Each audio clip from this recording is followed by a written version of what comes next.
Faith is not a belief system. It is not a checklist, not a slogan, not something you recite when the ground starts shaking. Faith is what's left standing after you've been disappointed enough times to stop pretending. It's what shows up when optimism gets punched in the mouth and hope limps off to the bar. Faith is quieter than confidence. It doesn't posture. It doesn't promise outcomes. It just whispers a dangerous question into the dark. What if it all works out? We've trained ourselves to brace. That's the modern posture. Shoulders tight, jaw set, always scanning for incoming damage. We learned it early. Life taught us to expect wreckage. So we built identities around survival. We became experts at not crashing instead of learning how to move. Faith asks you to unlearn that stance. It suggests that maybe fear has been running the light show too long, fog machines blasting while the stage stayed empty. Faith says, turn the lights on. See what's there. Not a big bang, not fireworks, just a simple relief of discovering the river still knows its bed. There's this lie we carry that timing is cruel, that the universe is always late or laughing at us. Faith doesn't argue with the chaotic look of things. It just refuses to believe the stars are petty. Faith says alignment isn't a rare event. It's constant. Did you know? All of the planets in our solar system follow an invisible highway across the sky called the ecliptic, the great line of our solar system's plane.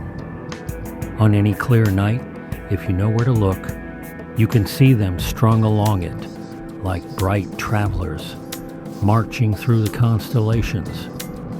This is why the planets always seem to appear in the same band of sky, never scattered randomly overhead.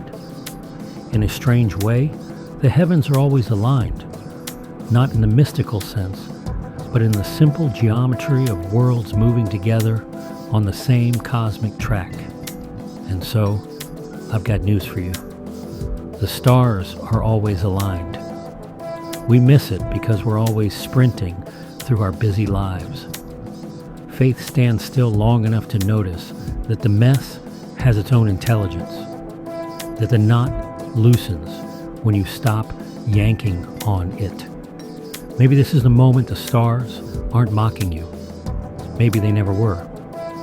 Faith feels like dropping armor in public. That's why it terrifies us. You get used to the weight of protection. You forget what your own skin feels like. Faith asks you to step into the sun without rehearsing for disaster, to breathe without scanning for exits, to let hope move through you, not like a fragile idea, but like something ancient and muscular, something that has survived worse eras than this one.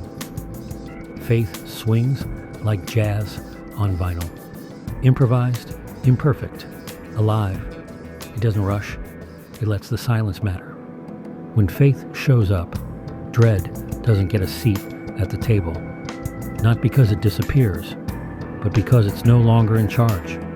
Your mind slows down. Your heart stops leaking. You realize you're surrounded by people who clap when you bloom, not when you break. You feel peace fall like soft rain, and you almost reject it because it feels undeserved. Faith says, receive it anyway. This isn't fantasy. It's frequency. And you don't have to earn permission to tune in. Faith is often mistaken for naivete. That's lazy thinking.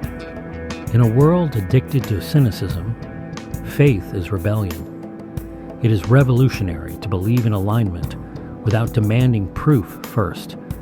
It is radical to stand still while the world bends toward you instead of flinching in advance. Faith doesn't mean you expect no pain.